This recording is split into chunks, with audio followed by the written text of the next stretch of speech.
Hello friends, कैसे हैं आप लोग। मैं हूं डॉक्टर राजन्य और आज हम बात करने वाले हैं प्रेगनेंसी से रिलेटेड।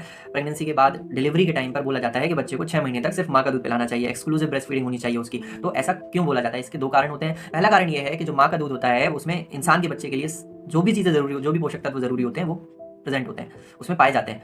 और अगर गाय का दूध बच्चे को पिलाया जाता है तो गाय का जो दूध है वो गाय के बछड़े के लिए पूरी तरीके से पर्याप्त है, पूरी तरीके से उसको सही है। लेकिन इंसान के बच्चे के लिए उसमें उतनी ज़्यादा पोषक तत्व नहीं है, कुछ चीज़ें कम होती हैं, कुछ चीज़ें ज़्यादा होती हैं जो कि बच्चे को नुकसान करती हैं। ठीक है, पहला कारण ये हो गया। दूसरा कारण ये है कि जब माँ का दूध पिलाया बच्चा पीता है तो वो सीधे आंचल से बच्चे के शरीर में जाता है, तो उसमें शुद्धता पूरी तरीके से बरकरार रहती है, मेंटेन रहती है, 100% जो साफ है दूध वो जाता है। लेकिन अगर हम बाहर से दूध देते हैं बच्चे को, कटोरी चम्मच से देंगे, या गाय का दूध है बछड़े का तो कहीं से तो निकला है। जब बच्चे का दूध निकलता है, गाय का दूध निकलता है, तो उसमें कई सारे हाथ लगते हैं और वो हम तक वैसे पहुंचता है। और उसके बाद जब हम उसे निकाल करके बॉटल के थ्रू जब बच्चे को देते हैं तो उसकी जो शुद्धता है वो गड़बड़ा जाती है, उसमें उतनी ज़्यादा कंटेमिनेटेड हो जाता है, वो उसमें कई सारे कीटाणु लग जाते हैं, हमारे हाथ लगते हैं, जिसके कारण बच्चे को वो नुकसान पहुंचा सकता है।